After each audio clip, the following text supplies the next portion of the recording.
the most part, come from the middle class. They do have a debate over the state of the monarchy. Should the Habsburgs be in charge, or should the Hohenzollerns from the Prussian nobility be in charge? They end up choosing the Austrian Habsburg Archduke John rather than the King of Prussia. And the reason why is he was a known liberal sympathizer, and the other concern is that they couldn't really guarantee the loyalty of the Prussian army. So there's a couple of different things at play. Unfortunately, when it's all said and done, they probably did not choose wisely. So ultimately, what you get for a time is basically three Germanys. You get the chunk of the German Confederation that's controlled by the Austrian Empire. You get a chunk owned by really this Frankfurt Assembly, and that's in gold.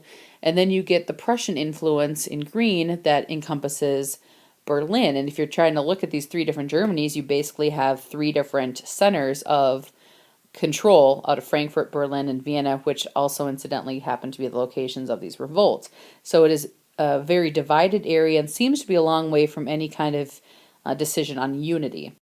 Prussia will eventually have a resurgence, so to speak, in kind of some surprising areas, and I'm sure on this slide I will not pronounce some things correctly, so I apologize to my German-speaking students. The Prussian army actually will move back into play when they crush this new Polish Grand Duchy that is created, primarily because it's far too close to their border, or far too close to their control center for their liking. Their parliament also disagrees with the Frankfurt parliament, and as a result of that, the Russian army invades this location, as you guys can see up in the map here, which is by Denmark, in case you can't quite read all the German. But the Prussian army invades an area known as Schleswig-Holstein, which was actually done at the request of the Frankfurt Assembly. Essentially, the Frankfurt Assembly wanted access to this location, and they kind of teamed up to do it. This horrifies the liberal movement internationally. They can't understand why this Frankfurt Assembly would be willing to do something like this. Great Britain and Russia actually threaten war with Prussia because they've gone into this location. Prussia agreed to its own peace with Denmark eventually, and the Prussian army, by doing that, essentially abandons the Frankfurt government. So the disputes continue amongst the Germany. By 1848, Austrian and Prussian leadership has reasserted control of the region. Austria regains control of Vienna. Frederick William, who is now the King of Prussia, deposes the Berlin Parliament. The Frankfurt Assembly offered the emperorship to him, but he actually declines, claiming that he doesn't want a crown picked up from the gutter. And unfortunately, when he declines, it really loses, it's a loss of a chance for Germany to be unified at this point in history and unified under a liberal government. And they, of course, could have had a vastly different future if they actually would have done that. But unfortunately, he declines it. Meanwhile, radicals take to the barricades again. The Prussian army is sent in and basically crushes all resistance. And by April of 1849, the Frankfurt Assembly collapses, and you're back at square one. By 1849 into 1850, you have a new creation of a German confederation.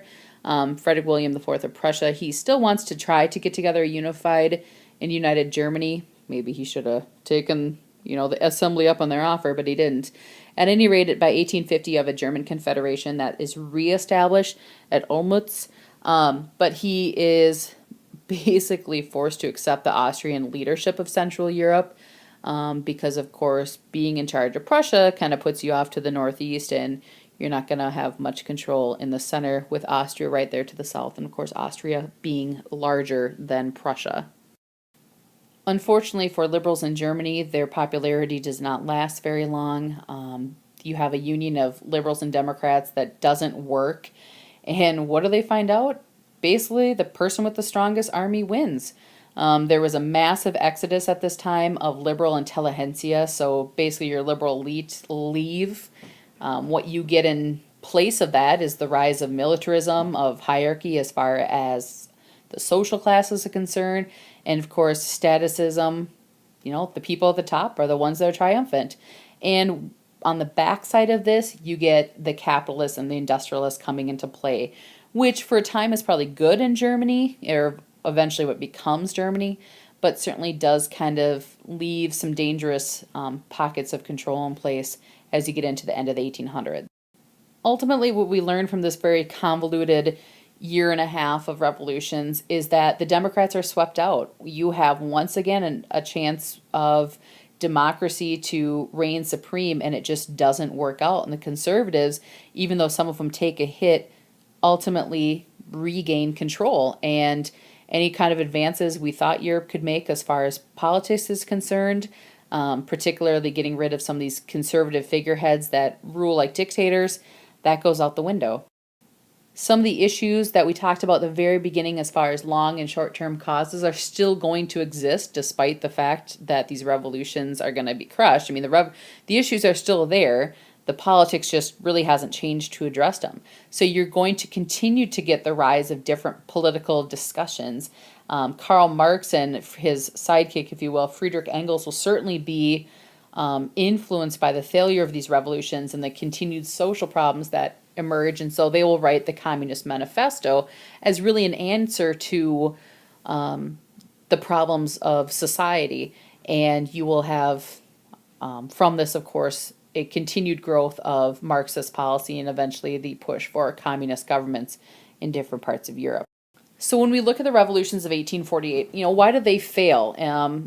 They fail to attract popular support. You have to have the working classes behind you if you want to be successful.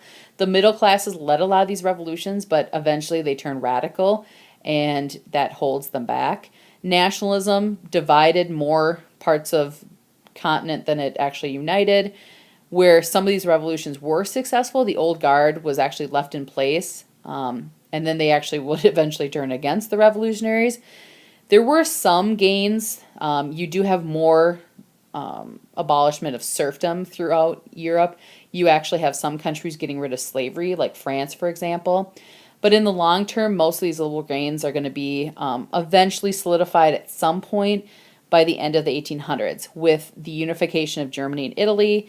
You do have the collapse of the Habsburg Empire at the end of World War I. So you will see some changes, and some historians say it's because of these revolutions. But for the most part, it's going to take, really another 30 to almost 50 years for these changes to be put in place. So when it's all said and done, it looks like the conservative forces had triumphed, and that was the end of the story. But ultimately, things had changed forever in Europe. These economic social problems continued to be a constant challenge to the ruling class. They just couldn't get a handle on these social issues. Conservatives are going to have to begin to make concessions if they want to stay in power. They're going to have to deal with liberals and socialists.